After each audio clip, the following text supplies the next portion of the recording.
one of the hottest games played today, and sales of Fortnite topped nearly $300 million across all platforms in April alone. I hate to tell you how much money of that was my son's. Okay, yeah, and with the summer months here, many young gamers are expected to log lots of hours. Here to talk about how Fortnite and other video games can have an impact on kids, our friend Stephen Smith from A Wired Family. Steve, good to see you. Oh, thank you. So Fortnite of itself is not the problem so much, right? Yeah, it's really like every app and game that's out there, right? It's the amount of time that's being dedicated to it. You had Lauren Hudson on here just before. Yes. I can't imagine how she's able to manage the time that she does, but I guarantee you she doesn't spend a lot of time playing Fortnite. I would say not. Yeah, and she's going to be a success in whatever she decides to do. And that's kind of the bigger issue. You have 24 hours in a day, and kids on average in America are spending 5 to 9 hours a day either playing video games or on social media. 5 to 9 hours. 5 to 9 That's hours like a full-time a day. job. Well, and in fact, it actually is, and it's caused some kids have to drop out of college, some kids to lose their jobs, and of course that's in the minority. But it kind of paints a picture of what we're kind of contending with today. You have something as immersive as a video game, and they are immersive. Right. How does that compare to real life? Well, it's difficult to get excited about real life when you're playing three-dimensional games that you control. Yeah, and Fortnite is one of those in that it combines that role player first-person shooter. Yep. And you can build things, and you've got community you can converse with. Yep. How do you drag your kid out of the seat and get him outside? Well, I think you have to put time limits on it. You know, there are a lot of really great parental controls out there.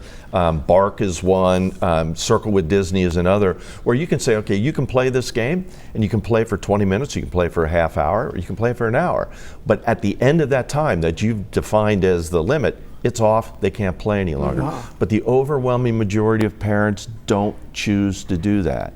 And I think, and this is not to disrespect parenting today, but sometimes it's easy to let your kid continue to play, and it kind of keeps them out of your hair, and you get your work done if you're working from home.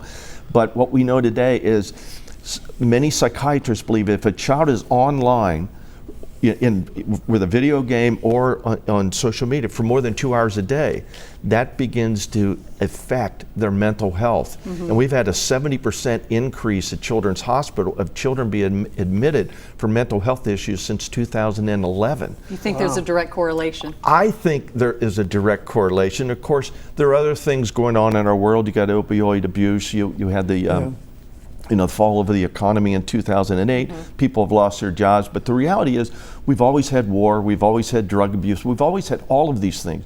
What we've not had, starting in 2007, was social media and these immersive video games.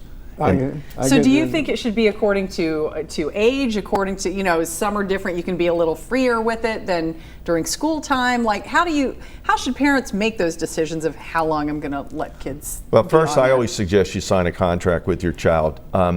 Age has maybe something to do with maturity level, and responsibility probably has a little bit more to do with it, right? Sign a contract with them, what you're going to allow them to do, what you're not going to allow them to do, where they can use their devices. I always say your child should not be able to use their device in the bedroom. There's a lot of studies going on right now as to what's happening with the impact on sleep and how sleep has kind of a cascading effect throughout that child's life, mostly negative if they're, and then set a time limit. And the time limit, again, collectively should not be more than 2 hours. Okay. All right, Stephen Smith, great advice as usual. Thank you. Appreciate it. A Wired Family. A Wired Family, his book. .org. Good book. Wiredfamily.org, All right.